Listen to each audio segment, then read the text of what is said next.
As of January 2026, the Oryx open-source intelligence project documented the loss of 4,324 Russian tanks across 6 main models since the war began in February 2022. You see, Oryx only captures what can be visually verified, which typically represents about 40 to 50% of actual losses. That means the real number could be anywhere from 8,000 to nearly 10,000 tanks, an absolutely staggering figure. To put that in perspective, Russia has burned through its entire pre-war operational tank fleet and has been forced to pull equipment out of long-term storage, some dating back to the 1950s. The T-72 has taken the biggest hit, accounting for nearly 58% of all confirmed losses, with 2,499 units destroyed or captured. The T-80, Russia's elite gas turbine-powered design, makes up 28% of losses, with 1,211 units gone. Even the relatively modern T-90, which represented just 3 to 5% of Russia's pre-war inventory, has suffered 198 confirmed losses, a disproportionate rate of attrition for what was supposed to be Moscow's most capable armor. But why has Russia lost so many tanks? To understand that, we need to examine each model and the specific vulnerabilities that Ukrainian forces have learned to exploit with devastating effectiveness. But before we get into the carnage, let's start with the T-55. 3 losses. Russia's lost exactly 3 T-55s in this entire war. 3 tanks. Russia's got thousands of these things sitting in storage facilities all over the country, and they're barely touching them. The T-55 first rolled off production lines in 1954. This tank is 72 years old. It's the most manufactured tank in human history, over 100,000 built.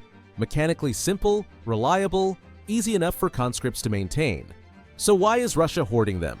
Out of 3 losses, 2 got destroyed and 1 damaged. 0 abandonments, 0 captures. But those numbers are a distraction. The real story is what's not happening. Russia burned through 2,499 T-72s, 1,211 T-80s, 198 T-90s, 317 T-62s. They're scraping the bottom of storage depots pulling out tanks from the 1960s. And yet they're deliberately not touching the T-55 stockpile. Russian military planners are saving these for something.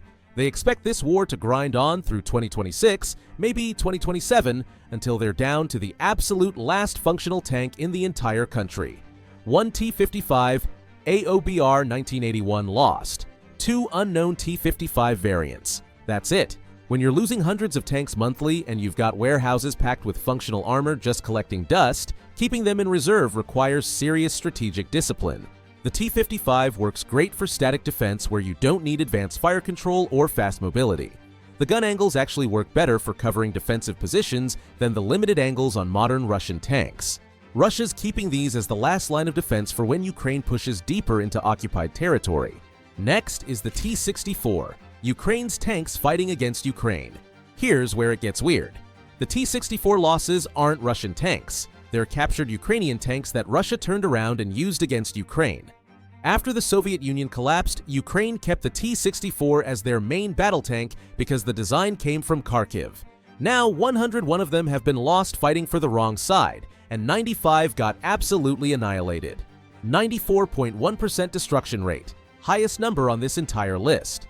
When Ukrainian forces see their own tanks being used against them, they don't play nice. They erase them from existence. The T-64BV variant accounts for 93 losses, with 80 destroyed and only 4 recaptured by Ukraine. That's a 4.3% recapture rate. Ukrainian tankers trained on these machines for decades. They know every weakness, every vulnerability, every spot where the armor is thinnest. When they spot a T-64 being driven by Russian forces, they know exactly where to aim for maximum carnage. The ultra-low recapture rate isn't an accident, it's policy. Better to turn your own captured equipment into scrap metal than let Russia keep using it. Most losses happened in 2 waves. First during 2014 to 2022, when Russian-backed separatists were running around Donbass with captured Ukrainian armor. Second during the early chaos of the 2022 invasion, when Russian forces grabbed more T-64s. After that, the loss rate drops hard because Ukraine learned to destroy or evacuate tanks before Russian advances could steal them. The T-64's engine pushes 700 horsepower but struggles to move 42 tons of tank. Underpowered, less mobile, and operated by Russian crews who barely knew how to drive the thing. Recipe for disaster. Russia basically drove captured Ukrainian tanks straight into Ukrainian kill zones, where every defender knew every mechanical limitation and armor weak point by heart. Ukrainian forces made absolutely certain these captured tanks never posed a real threat, destroying them with extreme prejudice every single time. No mercy, no second chances. You steal our tanks, we turn them into very expensive fireworks. Captured tanks getting obliterated is one thing, but what about Russia's modern pride and joy? The tank Putin himself called the best in the world. The T-90. Putin literally called the T-90 the best tank in the world. The man stood in front of cameras and said those words. Russia lost 198 of them, with 167 destroyed completely.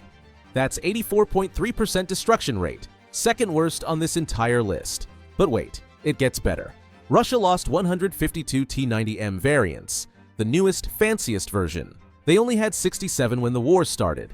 They lost more than double what they owned. Either Russian record-keeping is complete fiction, or they've been building T-90Ms at panic mode production rates just to watch Ukrainian javelins turn them into modern art installations faster than the factories can weld the turrets on. The T-90M was supposed to be Russia's 21st century answer to Western tanks. Better fire control, fancy reactive armor, more powerful engine. All the upgrades that should theoretically keep you alive longer than tanks from the disco era. The 84.2% destruction rate says that's a lie. The T-90M gets destroyed just as completely as the Cold War relics. 23 got captured intact because Ukrainian forces really want to see what Russia's been working on. The other 167 that got destroyed tell you the real story. All that modern reactive armor and fancy electronics don't mean jack when your fundamental design stores ammunition under the turret like a time bomb. The older T-90A? Destruction rate of 84.8%. Basically identical, 39 destroyed out of 46 losses. So Russia spent decades upgrading the design, threw billions of rubles at modernization, and the survival rate stayed exactly the same. Both the old T-90A and the brand new T-90M cook off in that same signature turret launching sequence when an anti-tank round punches through. No blowout panels on either one. Both still store ammunition right where it can kill the crew fastest. Russia kept buffing and polishing the same fundamentally broken design and somehow expected different results.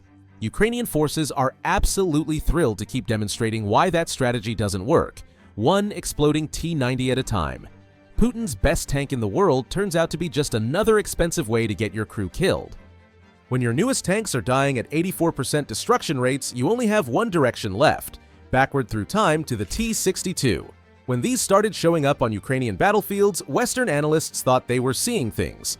These tanks are from 1961. The Beatles hadn't even gotten famous yet. The T-72 made these things obsolete in the 1970s. They've been sitting in outdoor storage depots rusting for over 30 years.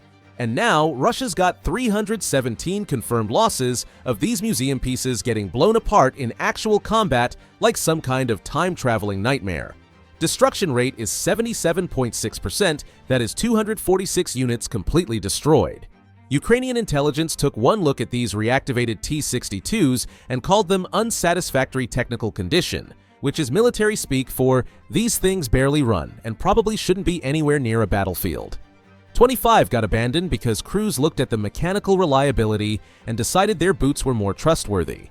33 got captured, probably because Ukrainian soldiers wanted proof that Russia was actually deploying tanks older than their parents. The T-62M lost 154 units.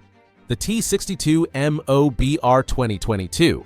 Russia's desperate attempt to slap some modern electronics on a 60-year-old chassis and call it upgraded, lost 62 tanks with exactly 0 captures. All 62 either got destroyed or damaged so badly nobody wanted them. When you're pulling tanks from storage depots on the edge of Siberia and trucking them thousands of miles west because you've run out of better options, the desperation is palpable. Early in the war, T-62 losses were basically nothing because Russia still had modern tanks. By 2024, everything changed. When you're bleeding 200 to 300 tanks every single month and your factories can't replace them fast enough, you start reaching deep into storage. Pull out whatever still has tracks attached. The mounting T-62 losses through 2024 and 2025 directly track with Russia running out of modern armor. The strategy was supposed to be preserve the old junk while using up the newer stuff first. Problem is, Ukrainian anti-tank weapons don't check the manufacturing date before they fire. A tank from 2022 burns exactly the same as a tank from 1962. Russian crews are learning that lesson the hard way while sitting in tanks that were obsolete when their grandparents were kids. Desperation made Russia pull relics from the 1960s, but their elite tanks, the fast, powerful ones reserved for their best crews to change the game. The T-80, gas turbine engine cranking out 1,250 horsepower, way faster than the T-72's diesel setup. This is Russia's elite tank for their best units. Russia managed to lose 1,211 of them. Over 1,000. That's 28% of all Russian tank losses right there. And get this, 1,011 got completely destroyed. But the absolutely hilarious part is 70 of them just got abandoned. 5.8% abandonment rate, way higher than the other models. 70 tank crews just said screw this and walked away. That beautiful gas turbine engine is an absolute fuel vampire. The thing sucks down diesel like it's trying to set a Guinness World Record. Russian logistics couldn't keep up. You've got entire columns of T-80s just sitting on the side of Ukrainian roads, tanks pointing at empty, crews hiking back to Russia because there's literally nothing left to burn. Ukrainian intelligence documented this pattern over and over. Spring and summer made it worse because the gas turbine starts overheating in warm weather, turning the crew compartment into a mobile sauna. Russian tankers were choosing to walk through hostile territory rather than sit in that steel oven waiting for fuel trucks that never showed up. The T-80BV variant alone ate 706 losses. 706. That's more than most countries have in their entire tank inventory. The fancy upgraded T-80BVM that Russia showed off at all their military parades lost 150 of them. The absolute newest T-80BVM OBR 2022, with all the latest bells and whistles, 99 losses, and only 5 got captured because there wasn't enough left to drag home. The destruction rate of 85.9% means these things get hit so hard, Ukrainian forces aren't even bothering to recover them. Over 1,000 T-80s gone represents about a third of what Russia had before the war. Either way, Russia's elite tank force, the one that was supposed to punch through Ukrainian lines like butter, has been systematically shredded across the countryside. The T-80 went from elite status symbol to expensive coffin real quick. Russia's elite armor got shredded. Their modern tanks failed. Their ancient reserves are burning up. But none of that compares to what happened to their T-72. Russia sent 2,499 T-72s into Ukraine, almost 2,500 tanks, and 74% of them got turned into barbecue. We're talking 1,849 tanks completely obliterated, not damaged, not captured, not, oops, we left it in a ditch, completely destroyed, blown to smithereens. That number by itself is bigger than Russia's entire operational tank fleet before they started this mess. The T-72 losses alone exceeded every single tank Russia had ready for combat when Putin decided to go full send. Now check this out. The T-72B3 OBR 2016 lost 299 units, and Ukraine grabbed 106 of them intact. That's over a third just sitting there waiting to be towed away. Russian crews were either bailing out so fast they forgot to blow up their own ride, or getting smoked before they could hit the self-destruct button. Meanwhile, the newest T-72B3 OBR 2022 lost 113 tanks, but only 6 got captured because Russia finally figured out maybe they should torch their own equipment before handing Ukraine free tanks with all the classified goodies still inside. But here's where it gets absolutely wild. The T-72 stores ammunition in this carousel thing right under the turret, 20 rounds spinning around beneath your butt while you drive. Then another 15 to 20 shells just scattered around the crew compartment like some kind of apocalyptic Easter egg hunt.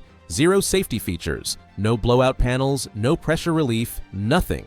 When a javelin comes through the roof, those rounds start cooking off one after another, and the whole turret just launch itself into orbit like SpaceX rocket. Ukrainian drone footage has captured this exact sequence literally hundreds of times. The turret flies off like a cast iron frisbee while the hull turns into a crematorium. Russia designed these things to be cheap and easy to pump out of factories. Turns out using your ammunition storage as a Molotov cocktail inside the crew cabin wasn't the genius cost-cutting measure they thought it was.